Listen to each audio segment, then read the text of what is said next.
अस्सलाम वालेकुम, welcome back to my YouTube channel. आज हम सीखेंगे रिसर्च, और रिसर्च के अंदर हम सीखेंगे सबसे पहले रिसर्च प्रपोज़ल कि रिसर्च प्रपोज़ल क्या होता है। बेसिकली रिसर्च प्रपोज़ल एक ब्लूप्रिंट होता है आपकी रिसर्च का कि आप क्या करने वाले हैं अपने रिसर्च में। सबसे पहले आप लिखते हैं टाइटल। टाइटल आपका बताता है कि आप क्या चीज़ स्टडी करना चाह रहे हैं, किस चीज़ का इफेक्ट देखना चाह रहे हैं, किस वेरिएबल पे। ठीक है, आप इंडिपेंडेंट और डिपेंडेंट वेरिएबल का भी लफ्ज़ इस्तेमाल कर सकते हैं, और प्रिडिक्टर और आउटकम का भी। जनरली जो आपका टाइटल होता है वो आप प्रीवियसली रिसर्चेस को देखते हुए बनाते हैं, रिसर्च गैप फाइंड आउट करते हुए। देन आप इंट्रोडक्शन पे आते हैं। इंट्रोडक्शन आपका होता है 100 to 150 वर्ड्स, और डिमांड पे डिपेंड करता है कि कितना यूनिवर्सिटी डिमांड करती है आपसे। इंट्रोडक्शन में आप जो है वो आपके वेरिएबल्स के बारे में लिखते हैं कि कौन सा इंडिपेंडेंट है और आप क्या चाह रहे हैं, कितना रिलेशनशिप आए, और क्या आपके पास लिटरेचर रिव्यू है। अगर है तो आप इसमें वो भी लिखते हैं कि कौन सी थ्योरी किसको किस तरह से जस्टिफाई करती है और क्या इसकी एप्लीकेशंस होने वाली हैं।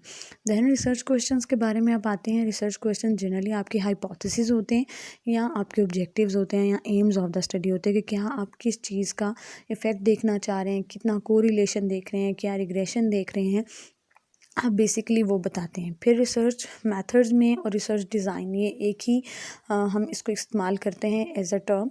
रिसर्च डिज़ाइन और रिसर्च मेथड्स में हम आपके पास सबसे पहले आता है जी पॉपुलेशन और सैम्पल। पॉपुलेशन सैम्पल का ब्रीफली बताते हैं कि आप कितना पॉपुलेशन लोगे, कितनी लेंगे, किस तरह से सैम्पल लेंगे, कौन सा मेथड सर्वे का यूज़ करने वाले हैं, क्वेश्चनर यूज़ करने वाले हैं, या इंटरव्यू यूज़ करने वाले हैं। आप इसके बारे में बताते हैं कि कौन कौन से रिसर्च मेथड्स आपकी रिसर्च के ऊपर एप्लीकेबल है।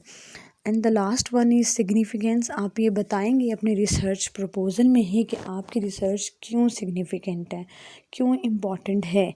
आपकी रिसर्च किस एरिया में, या किस एरिया के अंदर, या किस भी डोमेन में एप्लीकेबल है। जैसे अगर आप क्लिनिकल रिसर्च कर रहे हैं तो डेफिनेटली आपके क्लिनिक्स में, आपके हॉस्पिटल्स में उसका जो है वो इम्पेक्ट देखा जाएगा। अगर आप कोई एजुकेशनल बेस्ड रिसर्च कर रहे हैं तो आपके वेरिएबल्स किस तरह से आपके एजुकेशनल डोमेन में या काउंसलिंग वाले डोमेन में अफेक्ट करें। इसी तरह अगर आप सोशियोलॉजी की ऊपर, या सोशियोलॉजी के ऊपर, या कुछ उसके वेरिएबल्स के ऊपर देखना चाह रहे हैं इफेक्ट, तो उसकी सिग्निफिकेंस आपकी सोशली और सोसाइटी और कम्युनिटी पे कैसा इम्पेक्ट आ रहा है आप वो देखेंगे।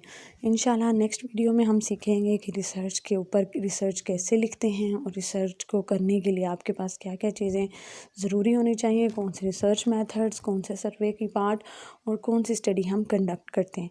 Thank you so much. Like and share and subscribe it. Thank you.